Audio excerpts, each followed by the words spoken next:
জেলা প্রশাসনের নির্দেশ অগ্রাহ্য করে চলছিল নার্সিংহোম, যা জানতে পেরে নার্সিংহোমের বিরুদ্ধে কঠোর পদক্ষেপ গ্রহণ করল প্রশাসন। জেলা প্রশাসনের নির্দেশে নার্সিংহোম সিল করলেন ব্লক প্রশাসনিক আধিকারিকরা। বুধবার এমনটাই ছবি নজরে এলো মালদার চাঁচল ২ নম্বর ব্লকের চাঁচল শামসি বাইপাস লাগোয়া এলাকায়। জানা গেছে ওই এলাকাতেই রয়েছে এক বেসরকারি নার্সিংহোম। সেই নার্সিংহোমে গত মে মাসের ১৫ তারিখে জেলা স্বাস্থ্য দপ্তরের একটি বিশেষ দল হানা দিয়ে একাধিক অসঙ্গতি ও বেনিয়ম লক্ষ্য করে। এছাড়াও বেশ কিছু পরিকাঠামোগত ত্রুটি ধরা পড়ে, যার পরিপ্রেক্ষিতে জেলা স্বাস্থ্য দপ্তরের বিশেষ টিমের আধিকারিকরা নোটিশ দিয়ে সেই নার্সিংহোম বন্ধ রাখার নির্দেশ দেন বলে খবর। কিন্তু সেই নির্দেশের পরেও দিব্যি খোলা ছিল নার্সিংহোম, চলছিল রোগী ভর্তি সহ চিকিৎসা পরিষেবা প্রদানের কাজ। যা জানতে পেরে জেলা প্রশাসনের পক্ষ থেকে ওই নার্সিংহোম সিল করার নির্দেশ দেওয়া হয় ব্লক প্রশাসনকে। সেই নির্দেশ মেনেই বুধবার চাঁচল ২ নম্বর ব্লকের বিডিও শান্তনু চক্রবর্তী পুলিশকে সঙ্গে নিয়ে নার্সিংহোমটি সিল করে দেন বলে জানা গেছে। এর এগেনস্টে কিছু অ্যালিগেশন ছিল জেলাতে, তো তাদেরকে প্রাইমারি একটা নোটিশ করে ডাকা হয়। তারা সেখানে গেছিলেন এবং কাগজপত্র দিয়েছে, কিন্তু সেটা স্যাটিসফ্যাক্টরি হয়নি। সেরপরে ফাইনাল কালকে আমরা অর্ডার পেয়েছি ADM development, ADM ZP sir আর আমাদের যিনি আছেন হেলথে দেখছেন, ওনার লিখিত অর্ডার এসেছেন এটা আজকে সিল করে দেওয়ার জন্য।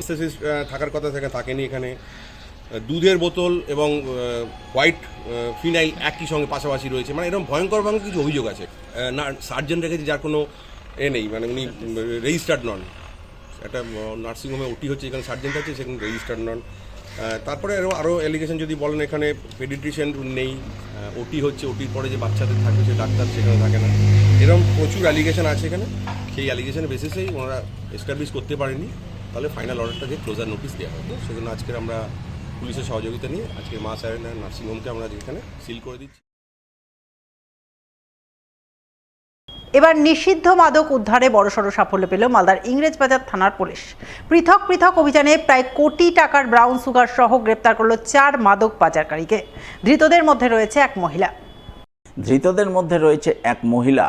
পুলিশ সূত্রে জানা গেছে, মঙ্গলবার রাতে কলকাতা এসটিএফ মারফত খবর পেয়ে ইংরেজবাজার থানার পুলিশ প্রথমে মালদা শহরের রথবাড়ি মোড় এলাকায় ফাঁদ পাতে।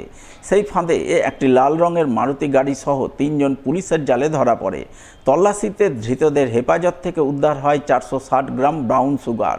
এরপর পুলিশ ওই গাড়িতে থাকা সোফিয়া বিবি, মাসিদুর রহমান এবং আলিউল শেখ নামে ৩ জনকে গ্রেপ্তার করে। জানা গেছে, ধৃত ৩ জনের মধ্যে সোফিয়া বিবির বাড়ি ভিন রাজ্য ত্রিপুরার মণিপুরে এবং বাকি ২ জন মালদার বাসিন্দা। এছাড়াও এদিন রাতে ইংরেজবাজার থানার পুলিশ অপর এক অভিযান চালায় মালদা বাইপাস এলাকায়। সেই অভিযানে উত্তর দিনাজপুরের রায়গঞ্জের অজিত শর্মা নামে এক যুবক ধরা পড়ে। তল্লাশিতে তার কাছ থেকে উদ্ধার হয় ১০০ গ্রাম ব্রাউন সুগার। বুধবার ধৃত ৪ মাদক পাচারকারীকে ইংরেজবাজার থানার পুলিশের তরফে পেশ করা হয় মালদা জেলা আদালতে।